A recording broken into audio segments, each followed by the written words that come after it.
اصل عقیدہ رکھنے ساڈے کول جو ملیا آمنہ دے لال دا دیتے آئے حضور دے وسیلے نال سارا جہان بنیا جہان جو ملیا حضور دے واسطے دے نال سانو دانا بھی حضور دے وسیلے دے نال سانو پانی بھی حضور دے وسیلے دے نال ہر شے سانو حضور دے صدقے ملی صرف جناب اس طرح کر کے جناب اسی جڑا اہل سنت کہلوانے ہیں اللہ دا فضل و کرم ہے صدقہ پنجاں تے چاراں دا صدقہ پنجاں تے چاراں دا اے جڑا اہل سنت ہے اساں کرو نہیں بنایا اے بھی حضور نے آمنہ دلال نے خود سانو عطا فرمایا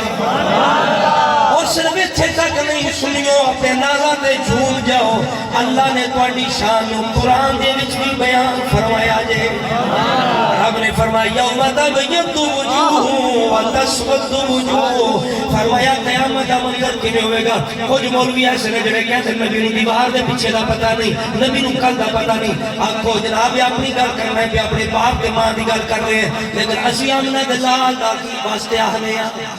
اسی تیرے بے واسطے نہیں آہدے تیرے چاچے واسطے نہیں اسی تے نبیاں دے تاجدار دے بارے عقیدہ رکھنے ہیں آمنہ دلال دے بارے حضور جناب قیامت تو بعد تک بھی گلاں نوں جان دے نے اس واسطے کر کے دیکھو سرکار کول وحی آئی اساں نہ سنی نہ جبریل نوں ویکھیا رب نے کی فرمایا یوم تبیض وجوہ وتسود وجوہ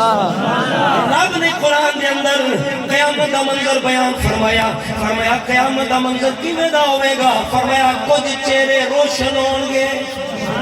کچھ چہرے کالے ہون گے یا رسول روشن چہرے کنا دینے فرمایا یوم تبیض وجوہ اہل السنت والجماعت روشن چہرے کنا دینے سنیا دے بولو سنیا دے انشاءاللہ کالے کالے چہرے یوم تسود وجوہ اہل البدع والاہواء بدعتیاں دے چہرے کالے سنیا دے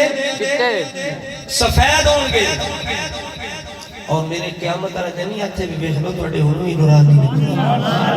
وہ دی وجہ کی ایتھے بھی نورانی مردیاں بھی نورانی